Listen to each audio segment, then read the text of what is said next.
Welcome to Strung Out, the podcast that looks at life through the lens of an artist. Your host is the artist, writer, and musician, Martin Lawrence McCormack. Now here's Marty. Welcome back to Strung Out here, and this is a special show, series that we're doing with my friend Marcus Gentry here, who for about 40 years has been a speaker, has studied respect, has gone by the name of Dr. Respect for a lot of different places of education and inspiration. I'll leave it at that because hopefully you have seen the first podcast. We're keeping it very casual here and talking about something, though, that is not casual.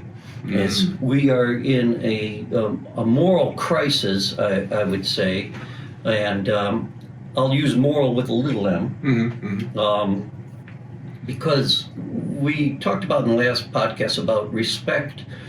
People can live in a world without respect, without self-respect. I always think of like ancient Rome, like, you know, I kind of think like gladiators, you know.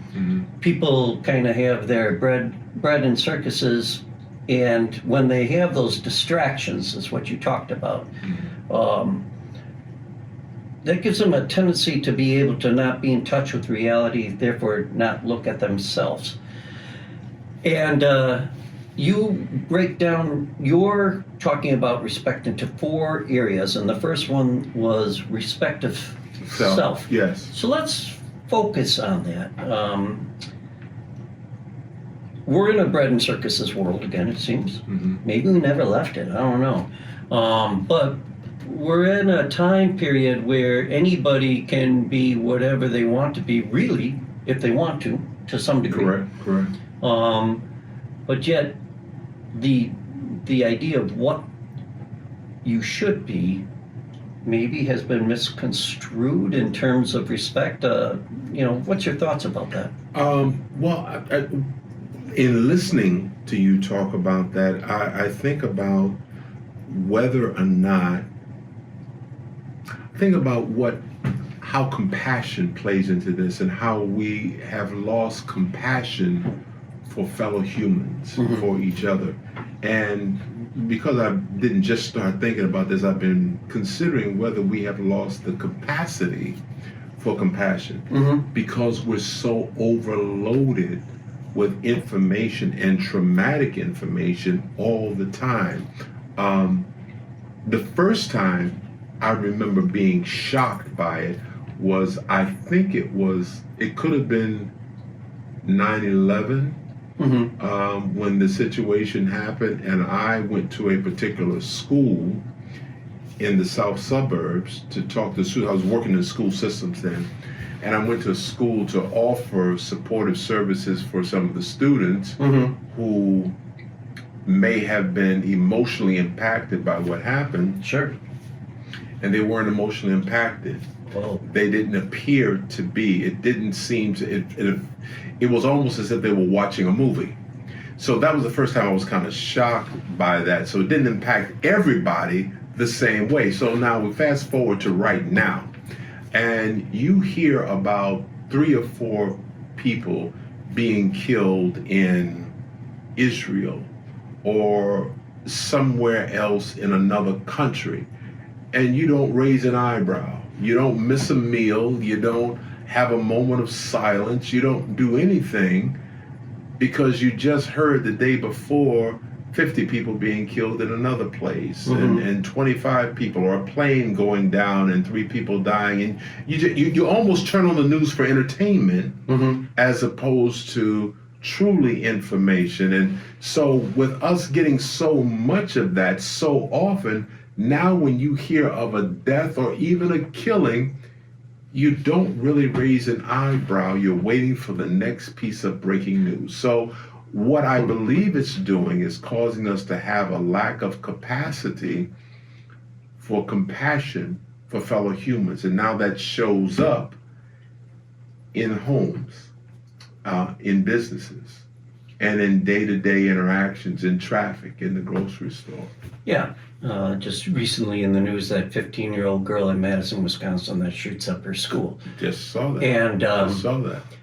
so this is a threat to, or a roadblock to respect. Then I hear you saying is, can we call it what? Desensitization. Desensitization. Yeah. So even in thinking about the incident that you mentioned of the girl who shot the people in the school, a few days later, people are waiting for the next breaking news. I mean, how many people were really disturbed about hearing that, or just shook their head and say, "Oh, that's a shame," and went on about their regular day? And I guess you ask, well, what can you do about it? And that's kind of what happens when you get overwhelmed with so much information, and the brain almost shuts down, because what can you do becomes the question that allows you to give it a lack of prioritization in your whole awareness, because you hear so much of it. So the brain naturally mutes that part of the story out, so you don't have emotion connected to it. I like that even better, that word dulling. The dulling of the mind, or the dulling of the spirit. Yes. Is that where we're at? Because you're not truly processing this. You're just you're treading water. Then is what you're saying. Is that so much of it's coming at you, and all the time. And one of the things, a lot of tactics used by people trying to force their will on other people is to overwhelm them. Yes, that's true. That is true. With facts or not real facts, or I think it was Joseph Goebbels who said, tell a lie often enough and people will start believing it. The Nazi director of propaganda. Wherein he would have had a field day now if he was living now, right? Yes. Because it's so much easier, it seems. Isn't it though? What and where do you classify then the people that are making false narratives as well? Again, through social media, we have this you always hear it, the echo chamber. But people like that because of why? Why? Is that because that fills that void where respect should be? Well, it's popular, and like I said, it feels good. I mean, there are studies, people who study the brain and such, talk about chemicals that's released by the constant releasing of information. So it's more important to be popular than it is necessarily to be accurate. Mm-hmm. So if I can create something that gets some attention, that's more exciting than anything else. So if I see a tragedy, then I'm going to see if I can video that and then see how many likes I can get from my video. No matter, I'm not really concerned about the trauma of what's happening. I'm concerned about how many likes I'm going to get. So whether it's replacing it, it's opening a new, broader arena, and I think it's exposing the character of individuals today, where many are, not all, but many are falling into that category. And I think it's wise if we just watch how we're living, how we're walking, and whether we are sleepwalking, and whether we are walking led by distractions or not.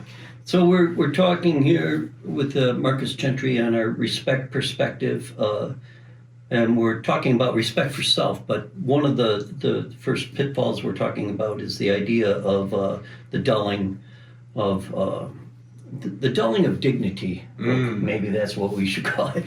But then also that idea of there's certain things out there that we've replacing respect, replacing empathy or compassion, which lends to respect, but it's not exactly respect, I'm thinking, with that idea of self-aggrandizement, and that way you're relevant, you're liked if you videotape that accident, like you said. And there is a circle, there's a following of that. So there is a space or room that's been created and expanding for people who like that, who do that. So there is a place. So for those who say, oh, there's not a place for that or that's not right. There's a following for that. Right. But there's also a following for the people who have their cameras. It's not one person with a camera or phone. It's several people filming that same tragedy or that same incident. It's not just an isolated situation. It's growing. It reminds me of those people that you always hear, like in Yellowstone National Park, that are taking selfies next to the buffalo. Right. And they're like, everybody knows how this is going to end, but they're watching the train wreck. So, that's right. Well, let's take a short break, and we're going to be back with more as we delve into respect, a respect perspective. We'll be back. Go to marcusgentry.com to find out more about the programs offered by Marcus, his talks, his keynote addresses, his workshops and classes, and his Respect Awards. That's www.marcusgentry.com. Hey, want to show your support of Martin's artist endeavors? Buy Me a Coffee is an online site that makes supporting Marty easy. In just a few taps, you can make a payment of any amount, and no account is needed. You can also decide to become an ongoing supporter. Go to martinmccormack.com and click on the words Support Martin. Let's help Martin keep it all caffeinated.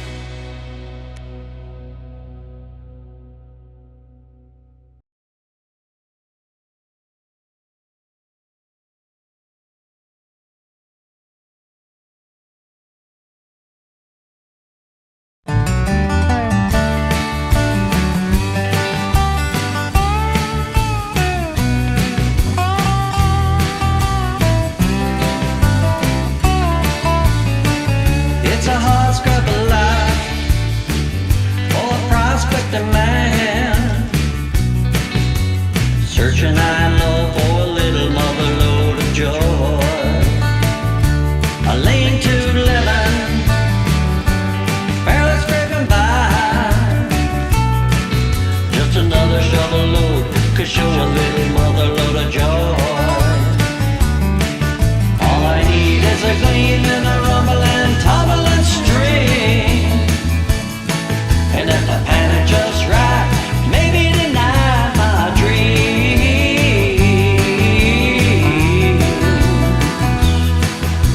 striking it rich on a little mother load of joy. I will work my claim, find me a vein, and then in hill there sits a little mother load of joy. Maybe I'm just falling for old scratches Floyd, mining my soul for a little mother load of joy.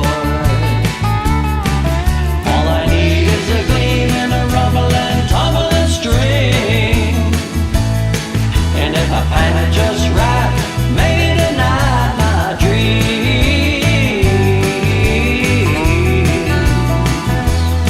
will be a striking it rich on a little mother load of joy. Others tried and failed, their happiness destroyed, but I will stake my claim for a little mother load of joy. Yeah.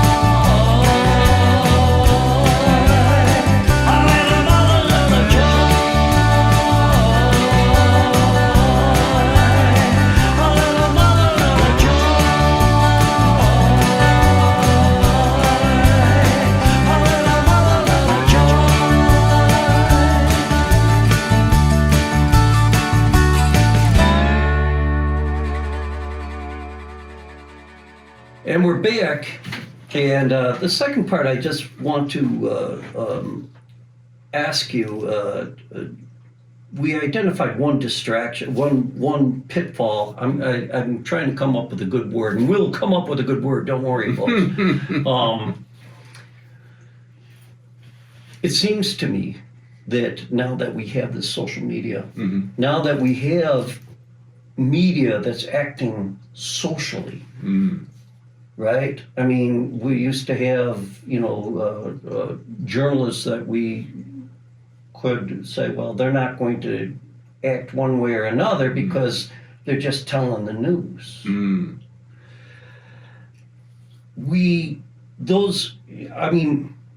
Where do you start, Marcus, then? Do you turn to somebody like that and you, or people or students and you say, don't go on TikTok, don't go on, how do you, let's look at that. How do you become cognizant of respect or the lack of respect in yourself? Let's go there, because assuming that people are kind of replacing respect for others and respect for self with this kind of drug, how do you start getting people off the drug?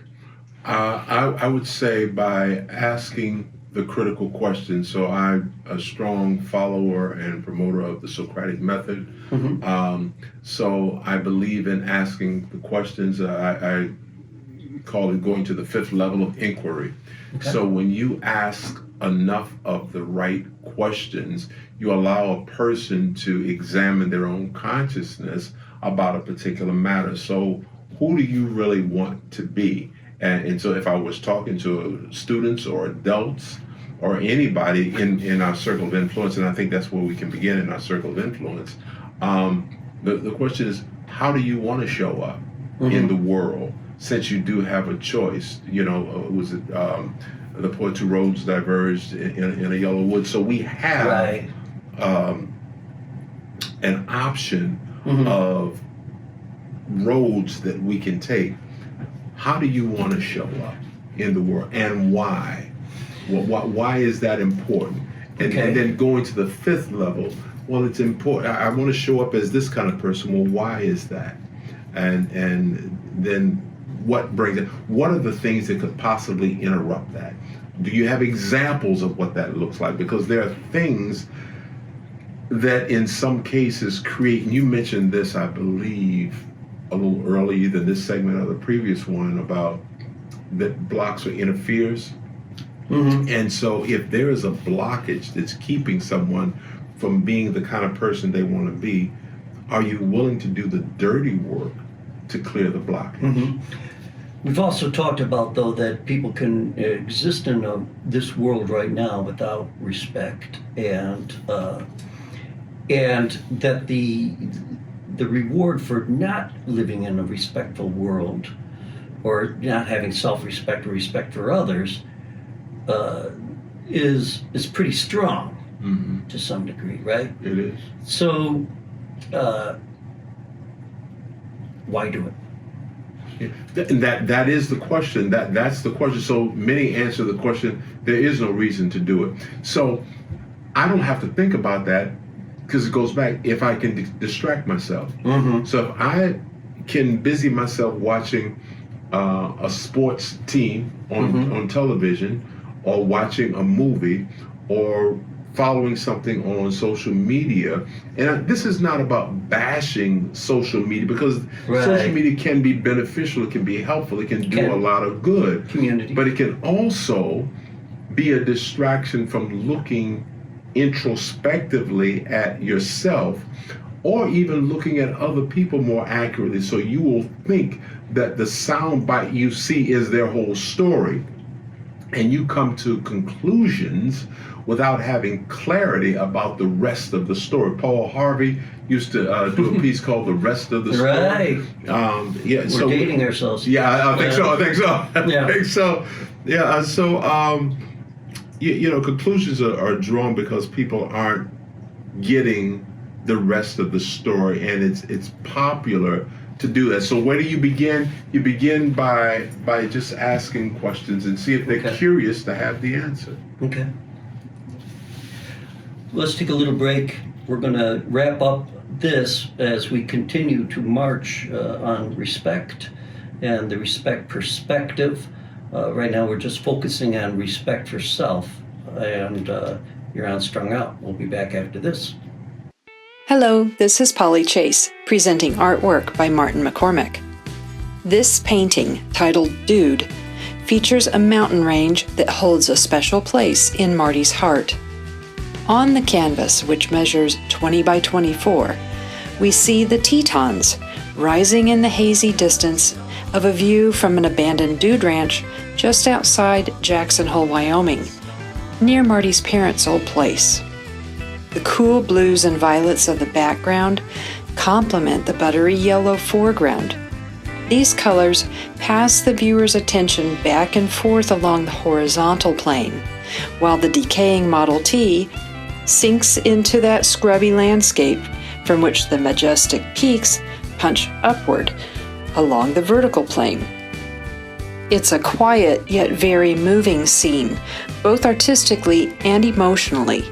It pulls the imagination into a human story waiting to be told, one witnessed by rock that is millions of years old. To explore this painting and more of Marty's artwork, go to martinmccormick.com. We're back, and we're going to continue along this path when we do our next podcast, because this in and of itself is such a huge section. Respect yourself and identifying, and yes, you're right that the social media and all these things that we've been pointing out so far are the easy layups when it comes to, here's a good example of respect, or somebody not respecting. And I'll point out to something that happened to me. I got cut off, and my side view mirror, swiped against another car's side view mirror. Okay. And I went around the block, and I thought, well, I don't have to report that, right? And then I thought, but that isn't being respectful, doing the right thing. So I went back and I wrote a note, put it on an under, and in the insurance and everything, and the guy said, he was so elated that, that I did that, and he said, good karma has to be coming your way. I don't know if good karma is coming your way, but what is the reward, I guess, I felt good that I did the right thing. Is respect for oneself, acknowledging that you have the right to be good. Yeah, I think, to your point of reward, I think one great reward, of course it feels great to be acknowledged and to feel that someone appreciates what you're doing. I am rewarded that you have found value in this subject enough to invite me to be a part of your podcast. And I'm very excited and pleased and rewarded by that. So everybody has a story to tell, and everybody wants to at least feel that their story is heard. So a part of the reward is being able to feel that you've been heard. But another part of the reward is just being able to look in the mirror and feel that you've done the right thing. Right. And to know that, and I say this especially for educators, that the tree that you're watering and that you planted may not provide the shade for you. You may not get the benefits of the tree that you planted, but it may be down the line. So it's about seeing the value of things beyond yourself. What about when you're gone? Can you feel good that you've done something towards the growth of something that may exist beyond you?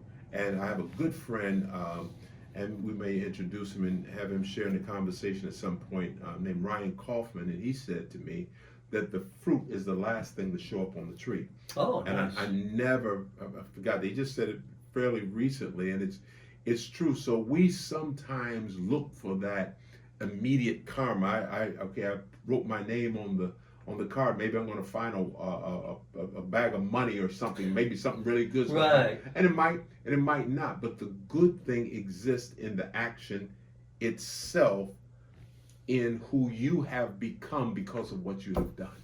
So respect is beyond reward. It is. Yeah, and it is the reward. When you feel good about who you are, then you see the world differently. And many speakers, Wayne Dyer, many people, if you study shamanism and things of that sort, many things teaches that the world is what you think it is.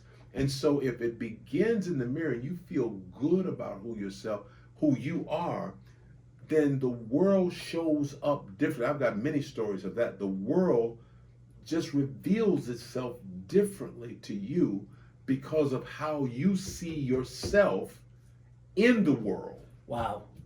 We're gonna leave it at that. Okay. And I'm glad we got that on tape, because we're gonna start the next time you and I get together with seeing the world as it is, as you see it. Yeah. Because I was going to say, well, Marcus, where's the hope? I mean, I was going to say I'm grateful that you see hope. Mm-hmm. You see hope in the world, Mm-hmm. because it's right now I feel like we're two hobbits and we're about to go into Mordor. But Man. I mean that's kind of the way the world is. But by seeing the world as you should see it, right? I mean, is that the idea, that visualizing the world? How do you visualize the world? How do you see the world? How do you see? Man, I seriously, and that could be an episode or however you want We're to. going to do it, yeah. Man, the way you see. So it's one of the books I'm reading now is one of two books I'm reading is The Shaman's Mind, and one of the first principles of Huna, I think it's called, is the world is what you think it is, and I've had experiences where I saw that, where I see that, and I also have friends who see the world as a very horrible place, and that's what keeps showing up for them. Right. That's the way, when they see a situation, they see the horror of it, Right. and they aren't able to see the bright side. It's not just about looking at the bright side of things, it's just knowing that the bright side exists, or in that situation, a seed exists. Well, we're going to pick it up from there. Okay. And because we have a lot to talk about with the respect perspective, I want to thank Marcus Gentry here. You can, I'm going to put down his website so you can talk to him yourself. You don't have to sit around the table with us, so we like that. And thanks, and we'll be back with more of this. And you're on Strung Out. We'll see you next time. Bye-bye. Thank you for listening. For more information about this show or a transcript, visit martinmccormack.com. While there, sign up for our newsletter. See you next time on Strung Out.